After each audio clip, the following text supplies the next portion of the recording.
Today on In the Wood Yard, elevator, trailer, wood, splitter. Time to fill it. Here we go. So in yesterday's video, you saw that I did a little bit of splitting when I was waiting for the tree service guys to come. I got, I don't know, maybe a half a cord done or so. And I just split it right onto the ground because I didn't really want to go out and get a trailer that was in the mud. And it froze a little bit overnight, so I was able to get out there and get a trailer hooked up. I got this PJ, I think it's a 16-footer, 14-footer. It's a trailer, 14-footer. And I'm gonna fill it up the elevator and into the trailer, and then I'm gonna split some more. Now, it's supposed to rain later today. They say in about 4 hours we're supposed to get rain, but it's not raining now, and it's about 45 degrees, so I'm gonna split a bunch of wood. So I'm gonna get this wood up the elevator. Now, I'm gonna show you something real cool that Bert has on his elevator. It is a very custom feature. I'll show it to you right now. So here's the base of the elevator where the wheels are on the frame, and of course it goes in and out. The elevator can be moved by hand. You can just lift up the far end. The tongue weight on that might be, I don't know, 50, 60 pounds. You lift it up and you can wheel this around anywhere on a smooth surface. And actually, even out in the rough stuff, you can wheel around by hand if you get the momentum going. But Bert moves a lot of times with his skid steer. We'll be using the tractor to move it. But this is an addition that Bert put on here. He put on these jacks on either side, and for those of you that are mechanically inclined, you already got this figured out. Bert's smarter than me, so he figures this stuff out. He's a machinist, so he knows what he's doing. So what this allows us to do is watch this. This is pretty cool. You crank up, I already did that side, but you crank this up, and it lifts off the tires off the ground like this. So you can see it's free spinning now. This tire can spin, and this tire can spin, and then we do this. We can move it over side to side so we can make our piles not just be in one spot. You can actually fan it out so you can get a whole big wedge of mountain of wood. He's a smart guy, but he knows that, don't you, Bert? So as you can see, the wheel just spins freely on either side, and then these wheels, you can just dolly it over. And when you get it where you want it, all you do is you just back this off, and then the wheel sets down again. You set one wheel down, it's not going anywhere. So it's that easy. And all he has it in here with is it's welded right here on this plate they put on, and they have it strapped in. But all they are is trailer jacks, 2,000 pounders, and they have dual wheels on the bottom, so it rolls a little easier. But you can see here how he's got it attached. Again, that good old farmer ingenuity. You can fix anything. So there you go.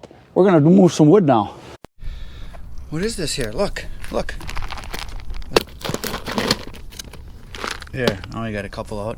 So what this is it's catnip, fever, temptations, mix-ups. This was sent to me by John from Wolf Ridge Creek. It says, yeah, saws and wood are cool and all that, but cats make me laugh. From John at Wood Ridge Creek. Awesome. Oh, he already ate them all. Let's take them in and get the other cats some. So apparently if it's catnip, they're going to go nuts. Let's take them in. Come on, let's go. Come on, kitty cat. Let's go. There we go. Let them try that for a little while. Maybe that'll make them go crazy. What do you think, Mr. Gray? What do you think? Is that good stuff? He seems to like it. This is the most calm cat of all of them, Mr. Gray. And I don't even know where the other ones are. I haven't seen them yet since I got here. But I got wood to split, so I'm going outside. We're going to put this up here. Mr. Gray is enjoying lunch.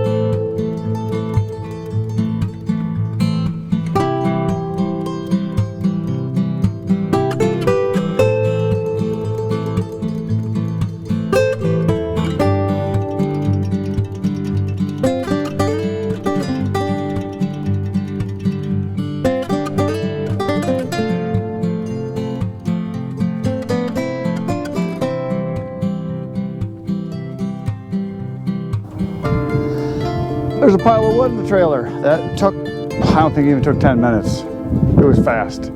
The elevator is awesome for loading wood into the trailer. You save your shoulders so much from that throwing motion or lifting. When all you gotta do is set it into the elevator, you're saving so much effort. It is really nice. We're probably gonna be using the elevator out in the field when we put our wood into our bins out there. When the ground thaws and the water drains down so where it's not all pudding out there, we'll be able to take the elevator out there, and then as we process loads of wood into the trailers, because we have 3 of them, we'll be able to do 3 at a time. We can tip the trailers up, have the elevator out there, and we can just set the wood right into it, and it'll just go up into big mounds because we have the big bins out there now, and we're going to keep building those and make more of them. So like I said, that was about a half of a full cord, and it went real quick, and it was really nice having the elevator to load it. What I usually do is I try to have the elevator up to the front, so it's only about 1.5 feet or 2 feet away from the very front of the trailer, so I can fill that area in the front. And then the next move, and I do 4 moves generally, the next move will be the elevator should end up right about here, so that the wood is kind of falling against that and then falling this way, and then we'll do another move to about right here, and then another move for the 4th move at the end right about here, and that way it fills up really nice. We make kind of a nice big wedge instead of just having 2 big mounds if we just moved it twice. So you gain a lot of space by doing it this way. I shouldn't say you gain space. You gain a lot more wood volume by doing it this way, by doing several moves as you go. So this trailer is a 14-footer, same as Bert's, same width, but it doesn't have high sideboards as you noticed. And we might put some on there. We don't own this trailer. It's a buddy of Adam's that's letting us use it for the winter. He didn't have anywhere to store it, so we gave him a whole bunch of wood for his wood boiler, so he's happy and we're happy and everybody's good. So that's what's going to happen with this, and when we process, we'll use all 3 trailers. So out in the field right now, it's pudding again because it warmed up last night, yesterday to 40-some degrees. Today it's like 45, and it's supposed to rain later today. So I'm just going to park this trailer when I'm done back over here, and then I'll probably get another trailer, Bert's trailer, and then I'll bring that in and we'll start filling up on that one without taking them out into the field, because that's all mud out there because the frost is still in the ground. And for those of you in southern areas, what happens is our ground actually freezes hard. Down, it'll go down 2 to 3 feet down, the frost will go, and then you get water on top as the snow melts, or if it rains, the water doesn't go anywhere, it just sits there. So basically you have perpetual pudding until that goes, and then it'll drain down and then it'll dry up. Now this is a high area out here, which is why we're putting the wood yard out there, and everything will drain that direction because there's a low spot over there, and it'll drain that way and it'll drain that way. So actually this will be a really good area once it dries up and once we get gravel on it, which is part of our plan. Is we're going to make a circle in here and maybe even a couple lanes off of it that we'll be able to stack wood off of. So that's the plan. Enough talking. The wood is waiting. It wants me to be splitting right now, so that's what's going to happen.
So what we have here is a piece of nasty cottonwood. I split into the crotch. I should have known better. I should have took the wings and shaved it down, but I went right straight into it after I cut a few pieces off, and I thought, oh, it'll be fine. Well, I jammed it in really good. But there is a little lesson to be learned here, folks. For those of you that haven't seen my channel, I've been around a long time, there's a way to get these off without using a sledgehammer up on the top. I happen to have some hydraulics here. I'm going to show you a little trick, so watch this. We'll start her up. We're going to wrap a chain around here. We're going to pull it off.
So as you can see, the first chunk that I took off was split, so it didn't have enough connection to the piece here, so it peeled it off, so I had to reconnect it.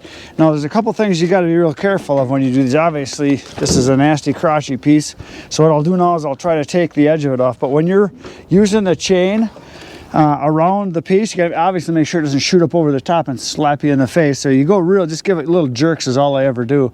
When you put it around your push plate, if you go around the top, you might want to put some hooks on it possibly, which I've always thought about doing, putting a hook out the side or something so you could hook onto it or on the top. But where I put it on was down underneath here. I don't know if you guys can see. I put it down through here, but you gotta be real careful not to hit your cylinder, because you don't want to, or your it's not a cylinder, the rod. You don't want to hit the rod because you don't want to scar it. So you also don't want it to go real far back and then slam against your cylinder. So you want to make sure you just be real careful with that. Obviously, if you had something smaller like a cable that would be thinner would be better. The chain works really good. So that's a chain trick that someone on the channel, I don't remember who, I'm sorry, I forget all the time. There was a guy that told me all about it. So I can get this so you can see me. Not that you'll need to see me.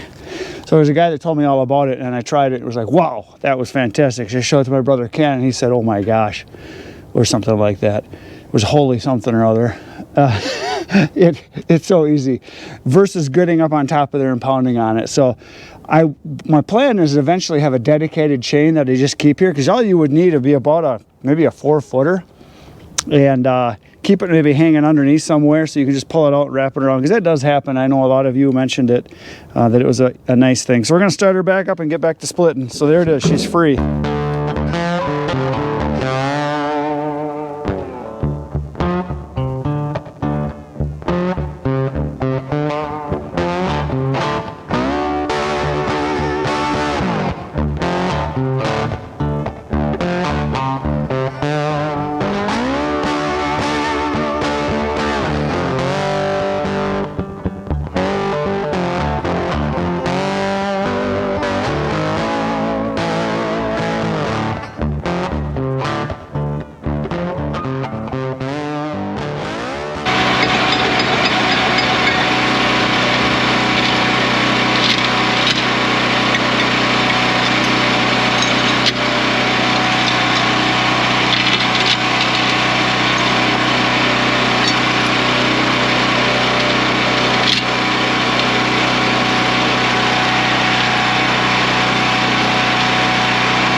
So because that happened, I have the 4-way wedge on. I'm gonna put the single wedge on because I got a lot of big stuff here that's pretty crotchy and knotty. So I'm just gonna put the single wedge on, and that'll make a big difference, I think. So that's what's gonna happen. We're gonna put the single on and take care of some of these big boys.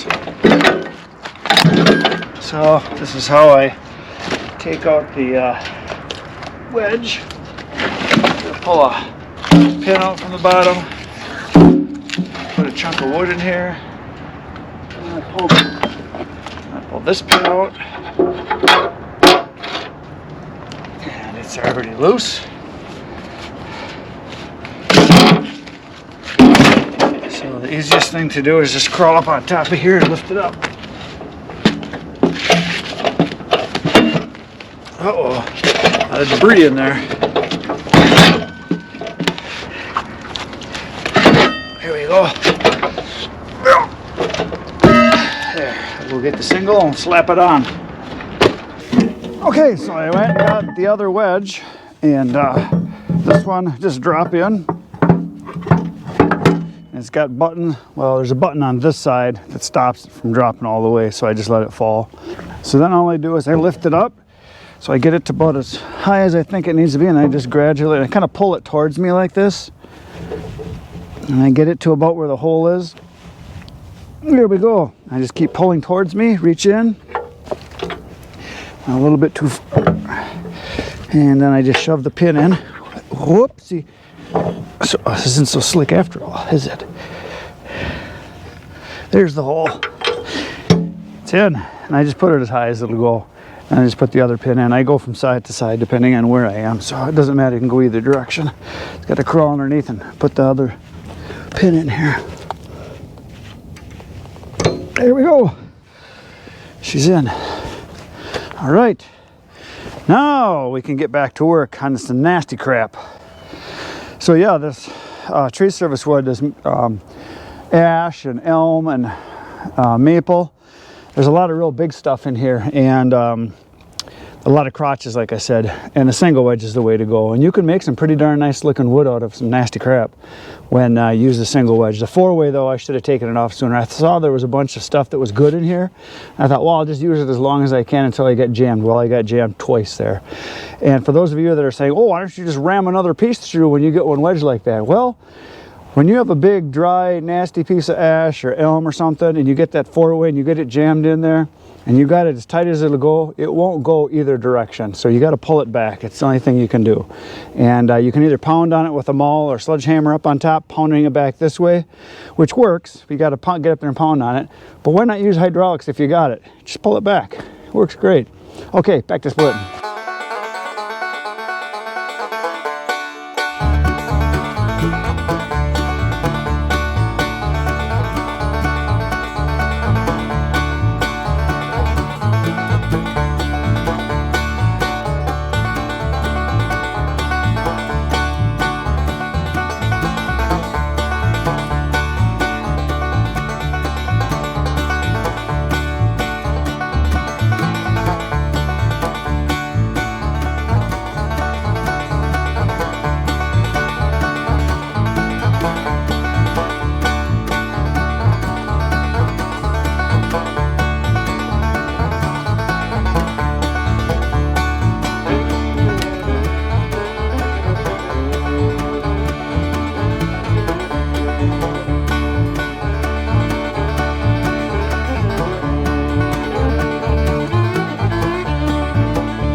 So there it is, the load is in, it's raining, and right on time. They set around 4 o'clock, well, it's an hour early. Yeah. So it's starting to rain, it's gonna get heavier and heavier. So the trailer's full. I was thinking about doing 2 of them today, that's not gonna happen.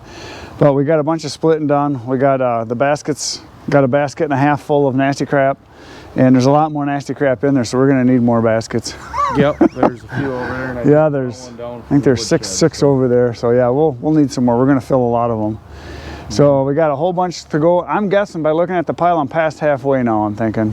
Finally. So, finally, yeah, but I'm just gonna keep hammering on it. And everybody's been asking me, when is the processor gonna run? Soon, soon. We've got wood on order, it's on its way. We've got a whole bunch of tree service stuff to run, but we want to get this kind of cleaned up so we can put wood right in here because it's so soupy out there on the pudding that we thought we'd have the logs dropped right here on the on the cement. Concrete. Yeah, so that we don't have to worry about, you know, going out there and trying to rescue them from the puddle. So that's it for today, folks. Spoke to the Buttons. We'll be back 5:30 tomorrow morning. And right now you're going to go watch another video. The one on the screen, I think it's that one. That's the one you should watch. Or there's 990, I think we're up to now. Probably pretty close. Yeah, so go watch some. Maybe good for you. Good night to read.